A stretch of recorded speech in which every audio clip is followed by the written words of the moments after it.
thing that I am most afraid of, that people might find out I have this condition. Why don't I take that fear away and just tell everyone? You might recognise my friend Yasmin from the show Love is Blind.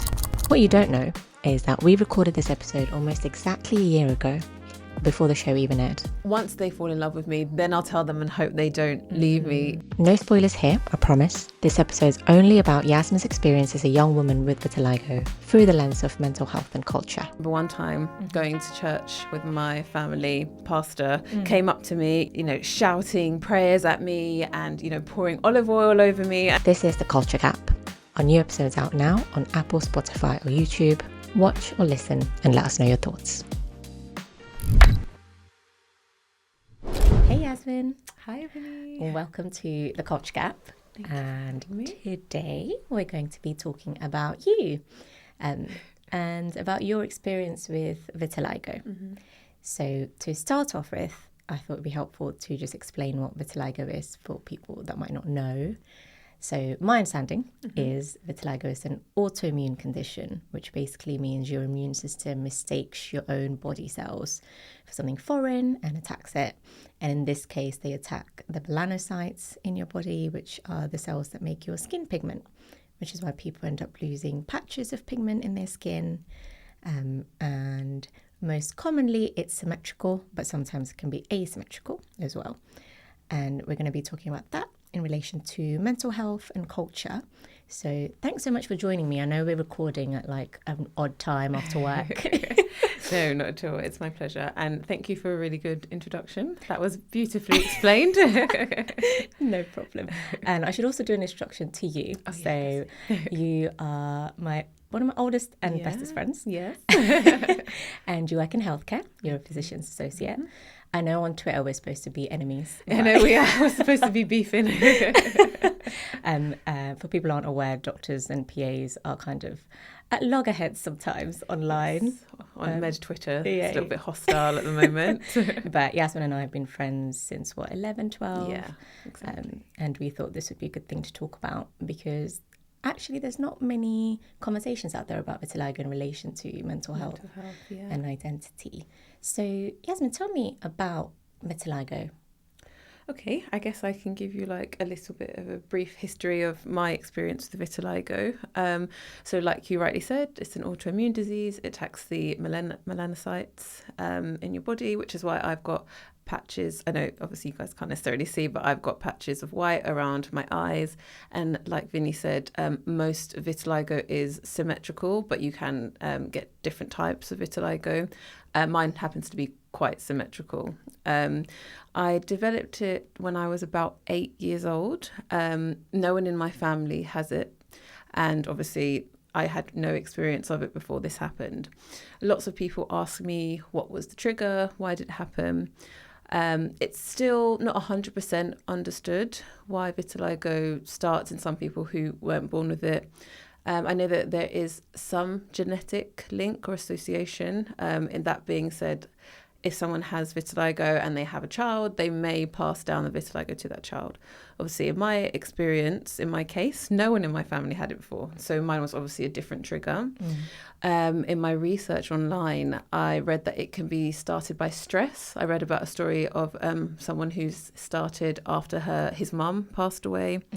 For me, the only thing I can think of around 8 years old was that I fell off of my bike. And when I did so, I scraped my face across the pavement.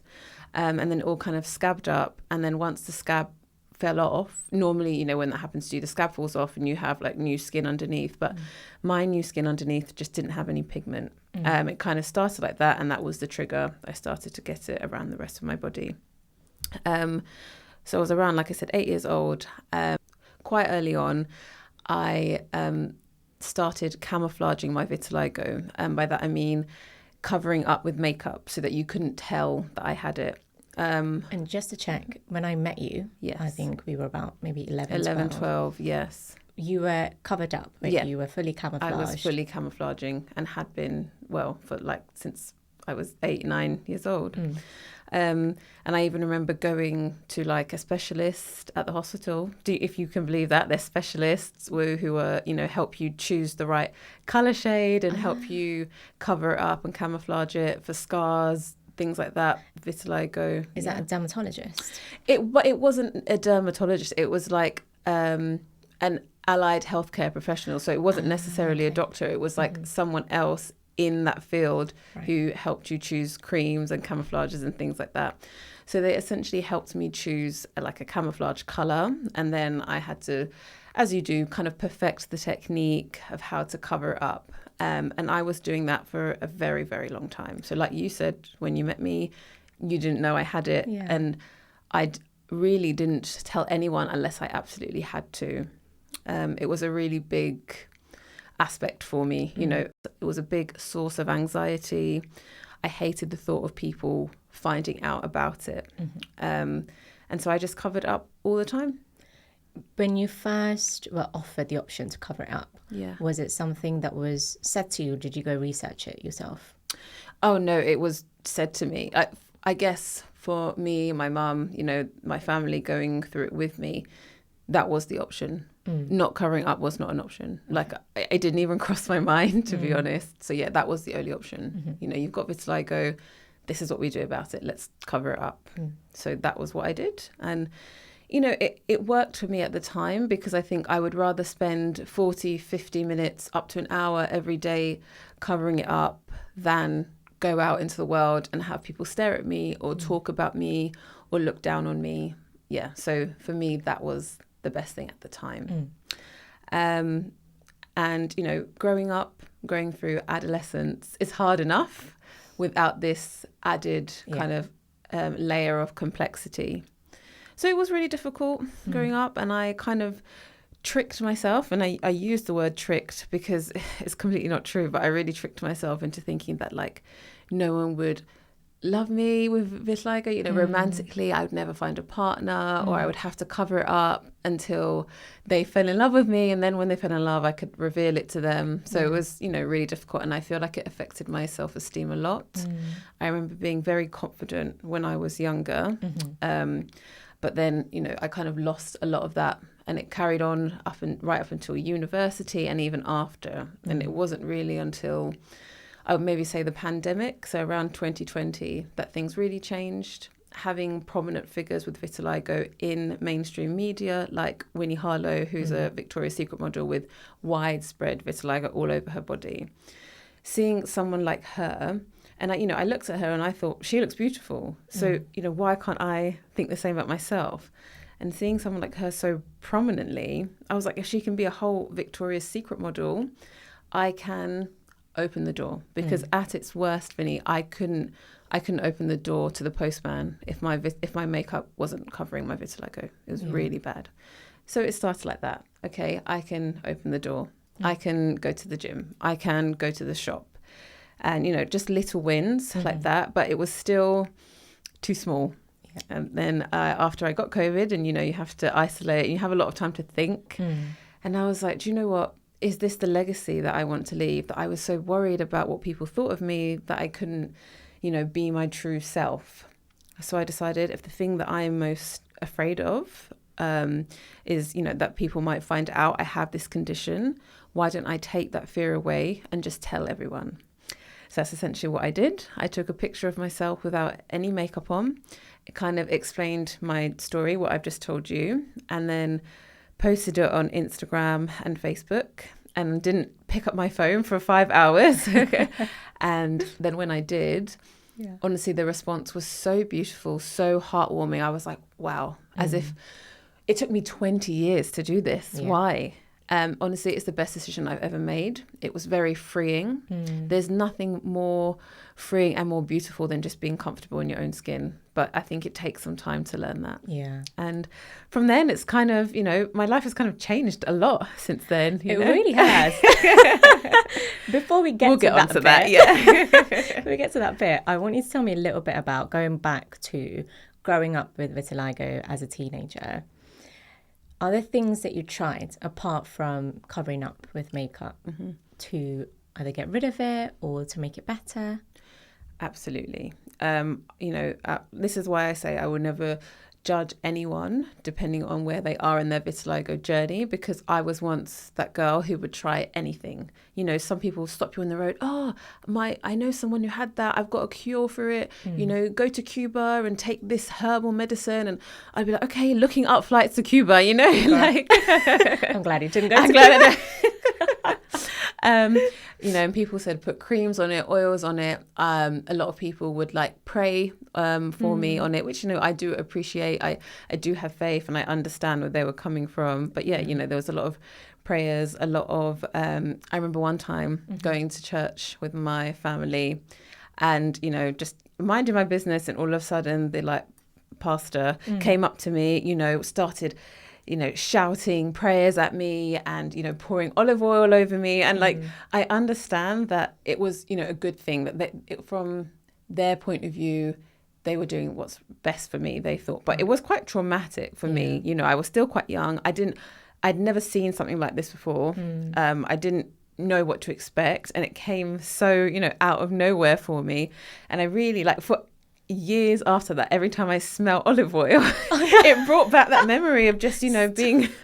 So yeah, you know, we did try different things, oils, all sorts of concoctions, you know, drink this water and pray this, you know, this sand that we brought from Ghana. You know, I'm half Ghanaian, so, you know, they had it, mix it with water, drink it.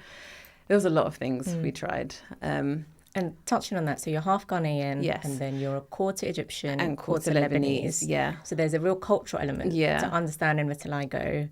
And also, I guess, getting family members to understand it. Maybe not your immediate family, because I've met them and I'm sure that they had, you know, a sound understanding of how to support you. But I don't know, like wider family members, I can imagine people saying things that they thought was helpful, but actually made you feel worse or made you kind of question what they meant by it. Yeah, absolutely. And not even just family members, but even friends of family members or vice versa. I distinctly remember one of my other really close friends, her grandmother asking me if I ate fish and eggs together or something like that, fish and milk together, because apparently it's like an old wives' tale that if you eat fish and milk, it gives you vitiligo. I remember you saying this. Was this an Indian? Yeah, I need to check with my mum, because I have not heard this. Honestly. But this is the thing, like, I think coming from different countries, there's that added element of how do you understand this in like UK culture? And then how do you understand it like when you go to Ghana to with your family, or when you go to Egypt with your mum? You know. So that must have been really difficult, actually.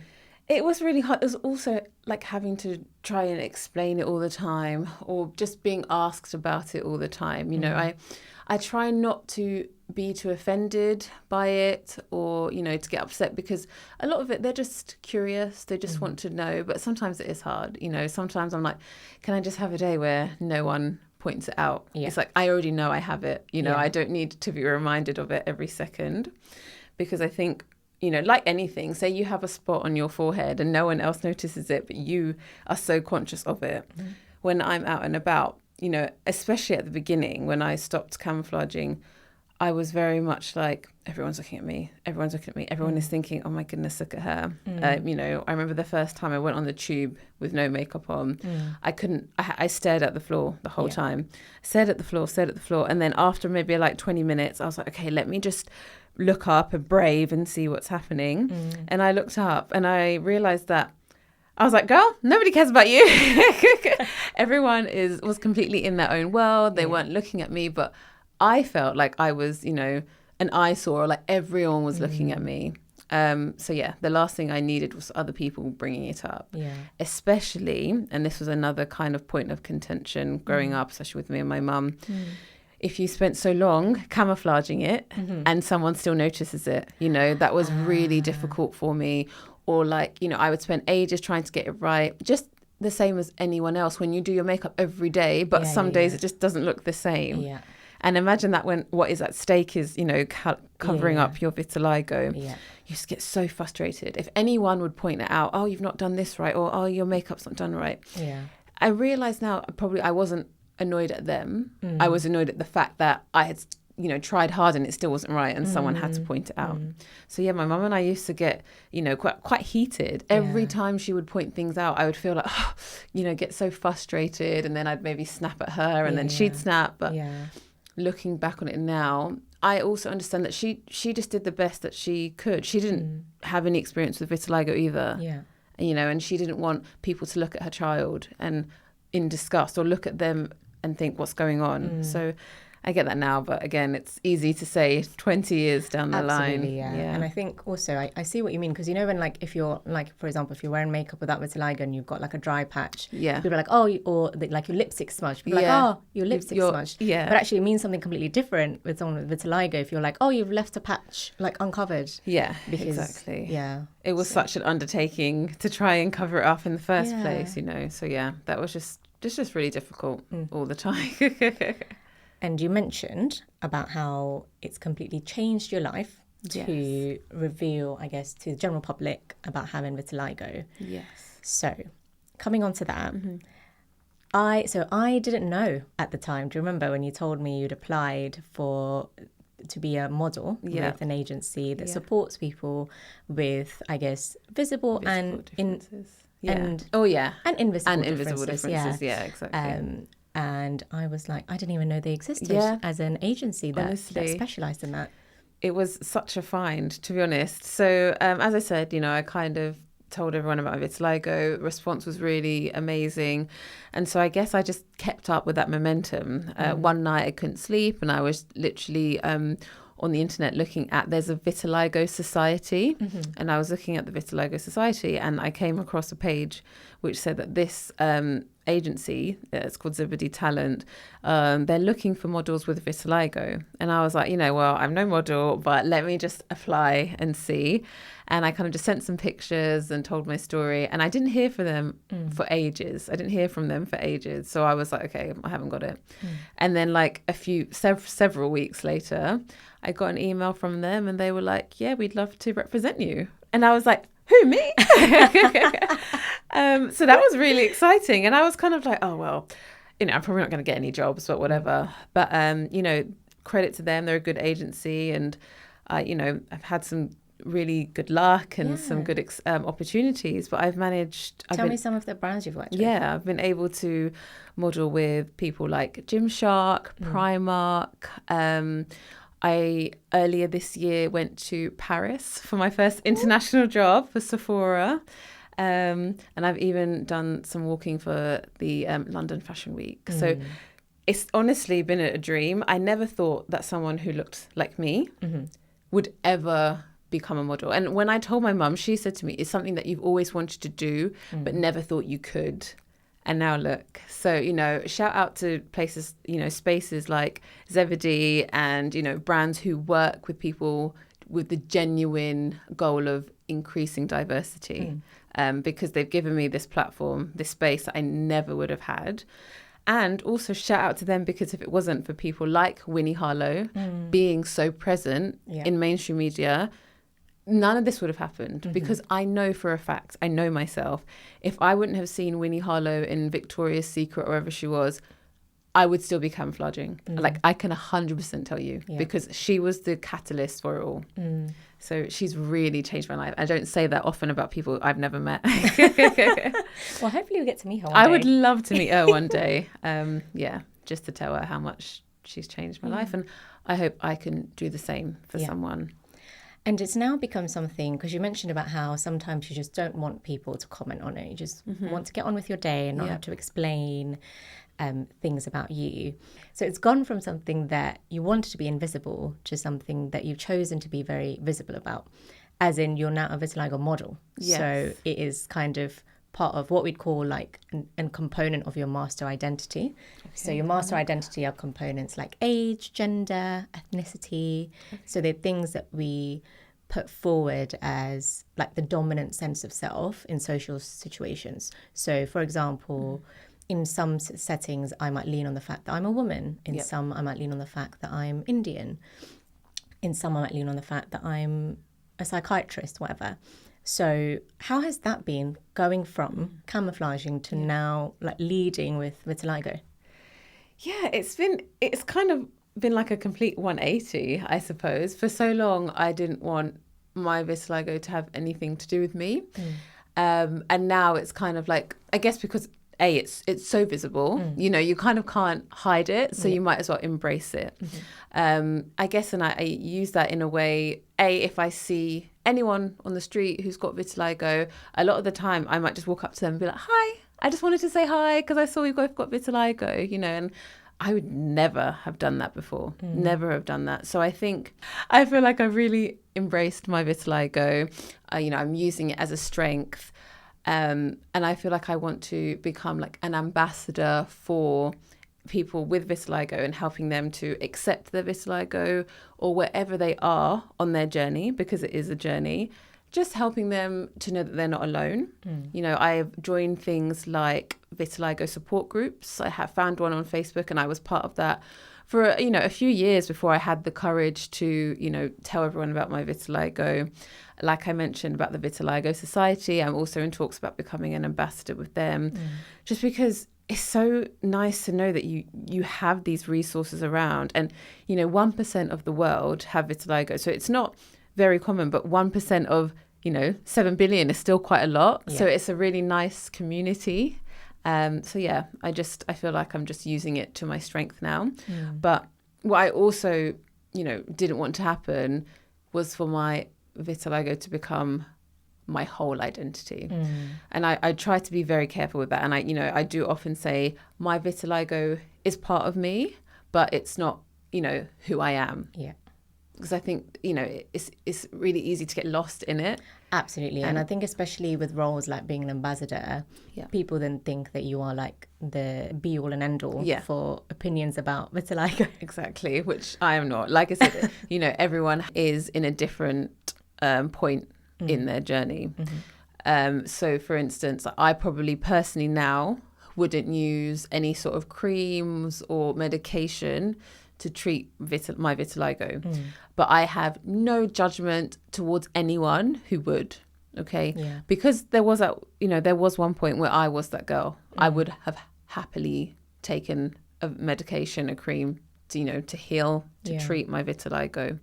So, and I think it's important to make a space for everyone, because not everyone is going to be so accepting, like, oh my gosh, yeah, I've got vitiligo, you know, I'm great. Not everyone feels that way. Yeah. Even on the vitiligo support group, there's people who are like, you know, they might say things like, oh, but your vitiligo is so cute and small. And, you know, I do appreciate that, you know, even in the world of vitiligo, there's probably more aesthetic and less aesthetic vitiligo distributions. I mean, I don't know. Every time I see them, I think they're gorgeous, but I know there are some people who feel that way. So, you know, it's really difficult. Yeah. And so I just try to encourage people in any way possible, wherever they are in their journey, just to know that they have support available. Yeah. And is the society an international society, or is it just people in the UK? No, it's international. Yeah. And actually from the vitiligo support group on Facebook, I connected with a lady called Erica Burns, who has a kind of collective that she's made, and it's called Living Dappled. And it's essentially, you know, for women by women with vitiligo, and they've connected quite a few people all over the world with vitiligo, and they encourage us to kind of make content for each other and promote all things vitiligo. They put people in contact with each other, like I said, encourage us to make content and really just champion vitiligo and everything it stands for, you know, the beauty. They give advice. They even things like the newest SPF that has come out, they will maybe review it and talk about it. So, you know, there's a growing number of people with vitiligo and who actually understand it and celebrate it, rather than say 15 years ago where it was just very misunderstood, you know, looked down on, things like that. I feel like there's now very much a space for people with vitiligo to thrive. Yeah. And it's amazing. Absolutely.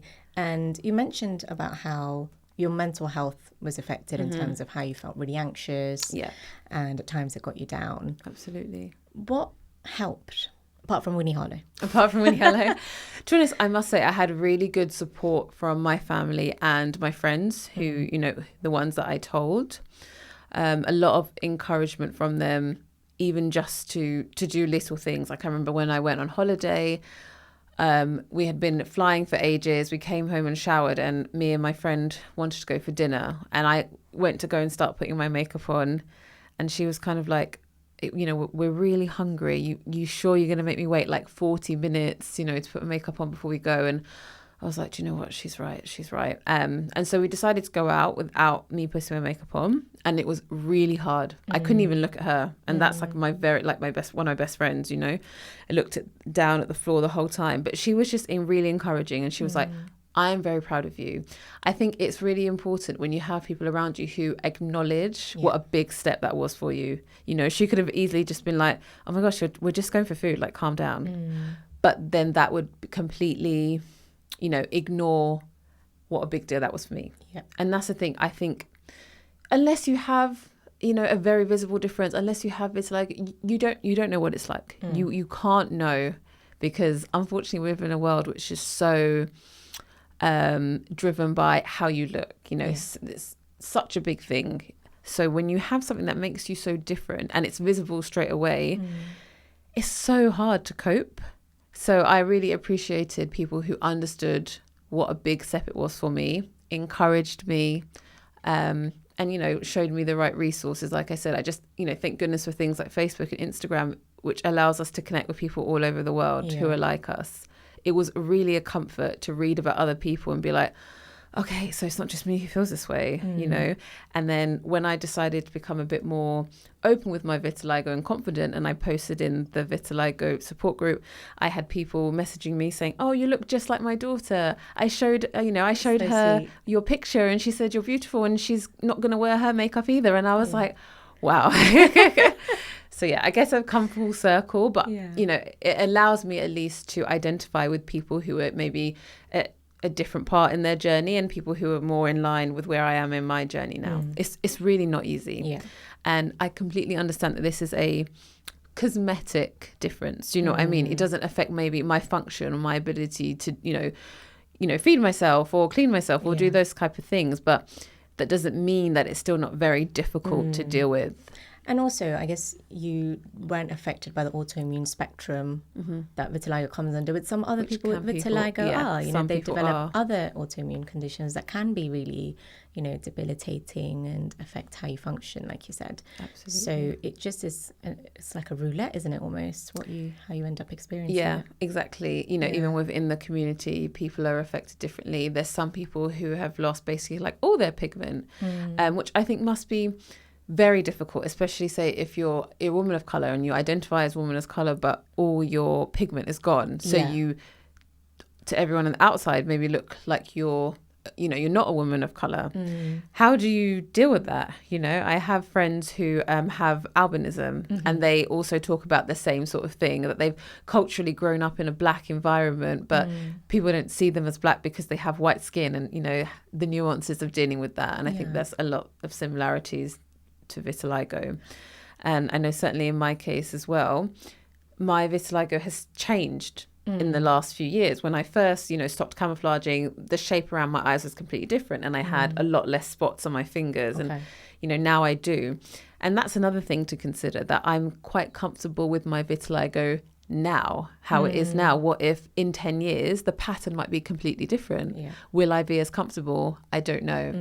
And that's a hard thing because you spend so long coming to terms with this, but it's still changing all the time. So that's quite a difficult thing about vitiligo. And you mentioned about sort of in identifying it within your ethnicity and within the culture that we grew up in. So how's that been for you? For example, when you visit Ghana or Egypt, have you had a different experience of how people interact with you when it comes to vitiligo?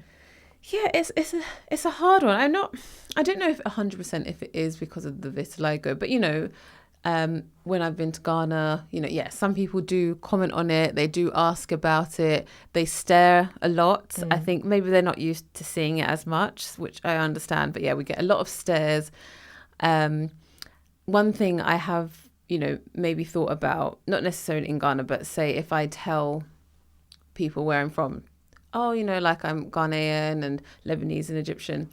And some people are like, oh, like they can't necessarily see it, or they find it hard, especially maybe more with the Arabic side. They find it hard to see, like I'm quite tanned, I have dark skin. And I have found myself thinking sometimes, I'm like, oh, well, maybe they can't tell, the vitiligo is throwing them off. They can't tell the vitiligo. It makes it hard for them to see, my ethnicities, all these type of things. And I don't know how true it is, but the fact is that it's always going to be in the back of my mind. Is my vitiligo changing the way people see me and changing the way people accept my ethnicity as I've told them? It's just something that is always there. I'm gonna think about it like, like it's hard enough, I think, when you come from like a mixed background to try and fit in with all the different parts of where you're from, to add this complexity as well of having vitiligo and people already looking at you weird and they can't tell where you're from, and the vitiligo throws them off a bit more. I don't know. It's not the biggest thing in the world, but I would be lying if I said it hasn't crossed my mind, that type of thing. And be maybe if I didn't have the vitiligo, they might find it a bit easier to believe me or, pick out where I'm from. And then I might feel a bit more included in each of those ethnic groups. But who knows? Because I feel like with, being mixed race is a whole nother kettle of fish and a whole nother conversation. And you mentioned about whether people would love you when it comes to dating and relationships with the vitiligo, and you mentioned about this whole plan to cover up and then reveal it. Was a whole plan. It's a whole romance. But how are you feeling about that now? Yeah, I think earlier when I mentioned it, I used the words, purposely used words that I tricked myself into believing no one would love me, because I think now being really open about my vitiligo and having met, people and dated people after showing my vitiligo, I now know that not to be true. Actually, I've had people, sometimes even strangers, in the in the lift at work or in the street, say to me, actually, that that vitiligo really suits you. They're like, that thing around your eyes, that really suits you. And I'm like, I think people might like me more with the vitiligo than without, which is really beautiful for me. But I think one of the biggest reasons is probably just now I'm more comfortable with myself, and that's probably what's coming through. Yeah, like the confidence exudes, I think. Exactly. How you feel about yourself. 100%, because I've accepted myself. Yeah. And I think for me, it's kind of like so much better, because people who, speak to me now and, are interested in me, I feel like they already know that a kind of like deal breaker, quote unquote. Whereas before I was like, okay, well, I need to cover up. And then once they fall in love with me, then I'll tell them and hope they don't leave me, which is a horrible thing to think. Imagine, thinking that.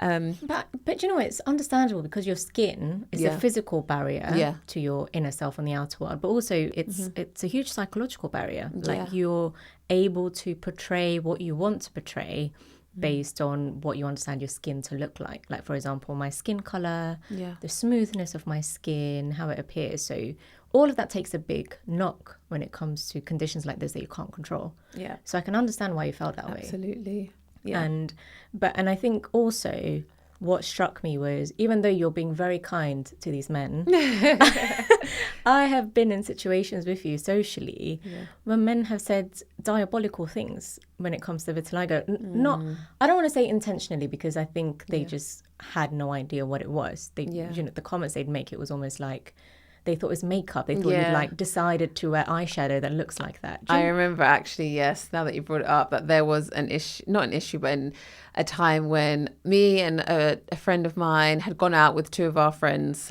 and we were we're waiting in the queue to get into a club somewhere in Brixton.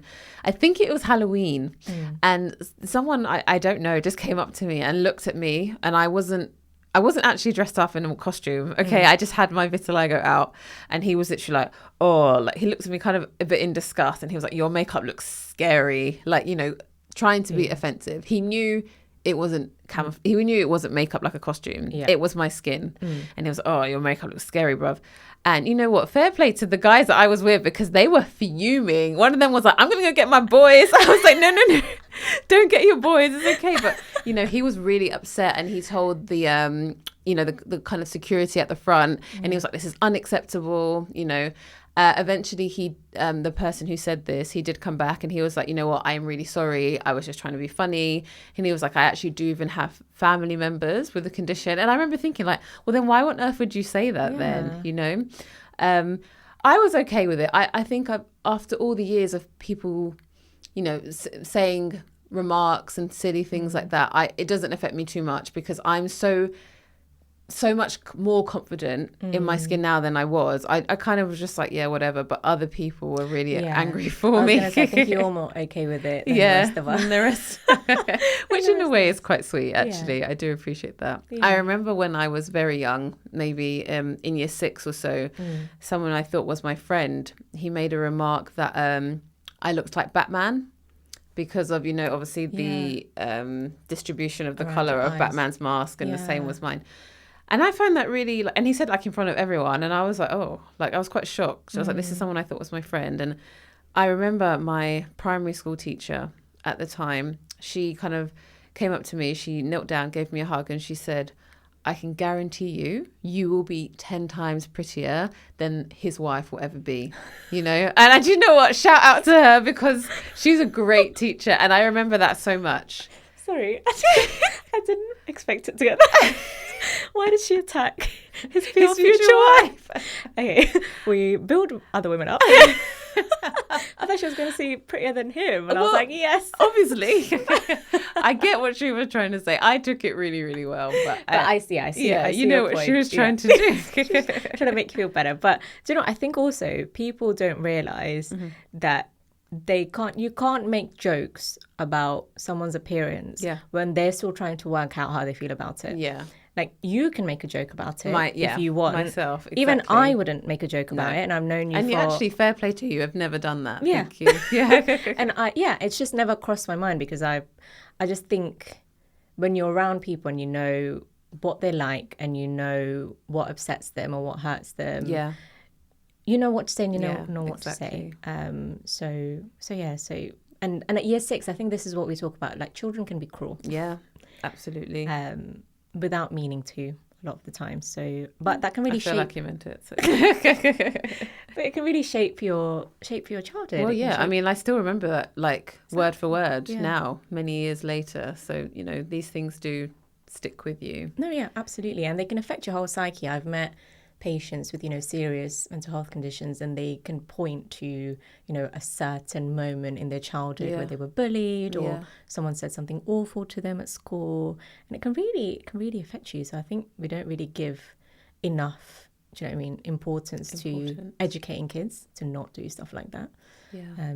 But what you said reminded me a little bit about community, because I think what you've talked about is the fact that you have community inside the vitiligo space, but also equally have community outside, which I think is something really important, because I think sometimes people forget you need both. Yeah, I would agree with you, exactly. Especially going down the road of what we said earlier of how, my vitiligo is a part of me, but it's not all that I am. I have other interests and other hobbies, and I wanted to make sure that I also give those, time and space. Yeah.